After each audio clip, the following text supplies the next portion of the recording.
अमीर बहन वर्सेस गरीब भाई की बरसात। मौसम खराब हो रहा है, बरसात होने से पहले मुझे घर पहुंचना होगा।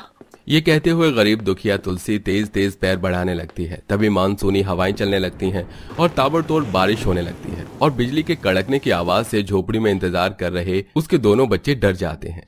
भैया, बादल, मुझको डर लग रहा है। माँ कब आएगी? माँ बोलती है बादल की कड़कने पर बुरा होता है। माँ ठीक तो होगी ना? सपना, माँ को कुछ नहीं होगा, वो आ रही होगी। चुप हो जा मेरी प्यारी बहन। इतने में तुलसी खांसते हुए आ जाती है। तभी खून की उल्टी करते हुए वो जमीन पर गिर जाती है। दोनों भाई बहन रोने लगते हैं। माँ, माँ क्या हुआ तुमको? अरे चलो चलो अस्पताल, जल्दी से चलो अस्पताल चलते हैं। तभी तुलसी के सिर से सारे बाल झड़ जाते हैं क्योंकि वो पिछले 2 साल से कैंसर की भयानक बीमारी से जूझ रही थी। अमरजीत बेटा, मुझे कैंसर है। हो सके तो अपनी इस माँ को माफ कर देना। मैं तुम दोनों भाई बहन को अनाथ छोड़कर जा रही हूँ। नहीं माँ, मत रो माँ। तुम चली जाओगी तो मेरा और सपना का क्या होगा? तभी तुलसी की सांस तेज तेज चलने लगती है। अमरजीत, वादा कर बेटा, मेरे जाने के बाद तू अपनी बहन का पिता की तरह बनकर ख्याल रखेगा। हाँ माँ, मैं वादा करता हूँ। इसी के साथ तुलसी का दम निकल जाता है। रात भर भयानक बारिश होती है। दोनों भाई बहन बहुत रोते हैं। सवेरा होते मकान मालिक छतरी लिए आता है। अरे ओ यतीम, चल उठा अपनी बहन को और माँ की लाश को, और हाँ, निकल मेरी जगह से। सेठ जी हमें घर से मत निकालिए, बारिश का मौसम है और मेरी बहन भी बहुत छोटी है। पत्थर दिल मालिक दोनों पर बिल्कुल दया नहीं करता और तूफानी बारिश में उन्हें घर से निकाल देता है। अपने नन्हे कंधे पर 12 साल का बच्चा अपनी माँ की लाश को ढोकर दुनियादारी की कड़वाहट भरी सच्चाई को जान जाता है। अपनी माँ का अंतिम संस्कार करके वो मजबूर भाई अपनी बहन को लेकर बरसात में मारा मारा फिरता हुआ एक ऐसी जगह पहुंच जाता है जहां कोयले पत्थर तोड़े जा रहे थे और जाकर दीनानाथ के पैरों में गिर जाता है। अरे अरे बच्चे, क्या कर रहे हो? कौन हो तुम? अनाथ हूँ साहब जी, मुझे काम की सख्त जरूरत है। मैं कुछ भी कर लूंगा जो आप कहेंगे, बस मुझे खाना चाहिए। मेरी बहन भूखी है, उसे खाना खिलाना है। अमरजीत के दिल में अपनी बहन के प्रति ऐसा प्यार देखकर दीनानाथ का दिल भर आता है। ठीक है, तुम यहाँ काम कर सकते हो, मगर इतने भारी पत्थर तोड़ पाओगे? हाँ साहब, तोड़ लूंगा। दीनानाथ पास में बना तंबू उन दोनों भाई बहन के रहने के लिए देता है और खाना देता है। भैया, मेरा पेट नहीं भरा और भूख लगी है। कोई बात नहीं बहन, ये ले, मेरा खाना खा ले। अपने हिस्से का निवाला भी वो गरीब भाई अपनी बहन को दे देता है। लम्हे गुजरते हैं। हर बार अमरजीत अपनी तनख्वाह में से कभी बहन के लिए फ्रॉक, चिमटी, चॉकलेट, मिठाई लाकर देता और खुद पुराने कपड़ों और घिसी हुई चप्पल में वक्त काटता था। ये ले अमरजीत, तेरे हो गए 50,000। पर काका, ये तो ज्यादा है। अरे अमरजीत, पिछले 15 साल से तू काम कर रहा है और बारिश के मौसम में भी जान पर खेलकर पत्थर तोड़ता है। ये तेरे मेहनत के हैं, रख ले। बहुत बहुत शुक्रिया काका। सपना की शादी करवानी है, धीरे धीरे पैसे बचाऊंगा। तभी जीन्स टॉप और हाई हील्स डाले सपना झगड़े के मूड में आती है। अमरजीत भैया, मैंने आपसे पैसे मांगे थे, चलो मुझे पैसे दो, मेरे कॉलेज में फेयरवेल फंक्शन है। बोल ना बहन, कितने दे दूं पैसे? बोल तो ऐसे रहे हो जैसे मैं लाखों रुपए मांगू और तुम दे दोगे। जितने हैं उतने दो। सपना घमंड में अपने गरीब भाई से भरे समाज में बेइज्जती के लहजे से बात करती है। अमरजीत अपनी मेहनत पसीने की कमाई उसके हाथ में रख देता है। उसके जाने के बाद दीनानाथ कहता है, बेटा अमरजीत, ये तेरी बहन कैसी होती जा रही है? बड़े भाई से बात करने का जरा भी ढंग नहीं है। तू इसकी हर एक ख्वाहिश हर पल पूरी कर देता है। इसने कोई दुख नहीं देखा, इसीलिए शायद ऐसा करती है। काका, सपना मेरी बहन नहीं, मेरे कलेजे का टुकड़ा है और मैंने अपनी मरती हुई माँ को वचन दिया था, इसकी आंखों में कभी आंसू नहीं आने दूंगा। मेरी बहन भी मुझसे बहुत प्यार करती है। अमरजीत, तू बड़ा भोला है, मगर ये दुनिया तेरी तरह नहीं बल्कि टेढ़ी है। मैंने बहुत जिंदगी देखी है बेटा। अपने तजुर्बे से कहता हूं कि जिस दिन तेरी बहन की शादी अमीर घर में हो गई, वो तुझे मुड़कर भी नहीं देखेगी। तू किस हाल में जी रहा है या मर रहा है?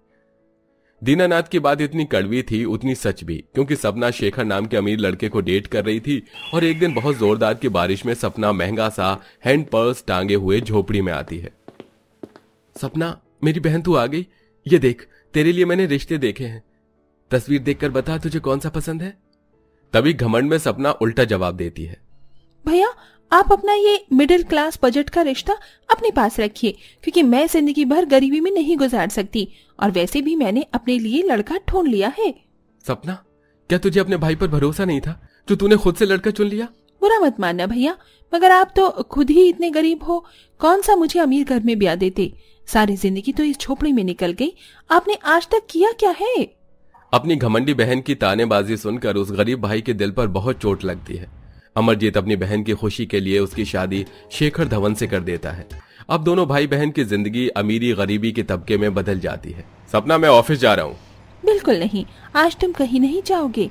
देखो मौसम कितना रोमांटिक हो रहा है, मुझे बारिश में तुम्हारे साथ बाहर घूमने जाना है। उसके बाद तुम मुझे शॉपिंग कराओगे और फिर हम डिनर करेंगे। अच्छा ठीक है, चलो। दोनों सुहावने बारिश में घूमने निकल जाते हैं। जहां अमीरी और ठाट बाट में सपना की जिंदगानी अच्छी जा रही थी, तो वहीं गरीब भाई बारिश में दुखों में था। तभी पहाड़ की ऊंचाई से एक आदमी ऐलान जारी करता है, सभी मजदूर पत्थर की कटाई छोड़कर नीचे की तरफ उतर जाओ, बरसात के चलते पहाड़ खिसक गए हैं। सब काम छोड़कर भागने लगते हैं, लेकिन अभी वो गरीब भाई बारिश में जान पर खेलकर मेहनत करता है। तभी एक बड़ा सा नुकीला पत्थर टूटकर उसके हाथ पर चुभता है और जख्म बन जाता है। उसके बाद भी वो पत्थर तोड़ना नहीं छोड़ता। अरे अमरजीत, क्यों अपने आप को इतनी तकलीफ देता है? देख कितना खून बह रहा है, नीचे आ जा, चल। नहीं काका, मुझे पैसे जमा करने हैं। रक्षाबंधन आ रहा है, मेरी बहन मुझे राखी बांधने आएगी, उसके लिए तोहफे लेना है। अरे वो नहीं आएगी जिसने इतने महीनों में तेरा हाल चाल भी नहीं पूछा, देवता समान भाई का मान नहीं रखा, वो क्या राखी की लाज रखेगी? अब शहर वाली अमीर हो गई है तेरी बहन। अमीरों के सीने में दिल नहीं, पत्थर होता है, पत्थर। दीनानाथ की ऐसी बातें सुनकर उस गरीब भाई का कलेजा फटने को होता है, मगर वो उम्मीद लगाए एक एक दिन रक्षाबंधन के दिन का इंतजार करता है। उधर अमीरी के घमंड में सपना अपनी खुशी में बिजी थी। सपना, कल रक्षाबंधन है, तुमने भैया के लिए कुछ खरीदा नहीं? तुम अपने भैया को राखी बांधने तो जाओगी ना? नहीं शेखर, बिल्कुल नहीं। तुम्हें नहीं पता, वहाँ की सड़कें बहुत कच्ची हैं और बारिश के मौसम में तो कीचड़ मच जाती है। आई हेट कीचड़। हाँ, थोड़ी देर की तो बात है सपना, फिर तो आ ही जाएंगे। राखी के दिन अपने भाई की कलाई सोनी रहने दोगी क्या? ओके बाबा, ठीक है, चलूंगी। अपने पति के जिद करने पर सपना राखी वाले दिन अपने गरीब भाई के दरवाजे पर आती है। उस दिन बारिश की कोई हद नहीं थी। उस गरीब भाई की झोपड़ी में बरसात का पानी बहे जा रहा था और कठिनाई में धुआं सहकर वो पकवान बनाता है। तभी अपनी बहन बहनोई को दरवाजे पर देखकर उसकी आंखों में आंसू छलक जाते हैं। सपना, मेरी बहन तू आ गई। मैंने कहा था दीनानाथ काका को वो गलत है।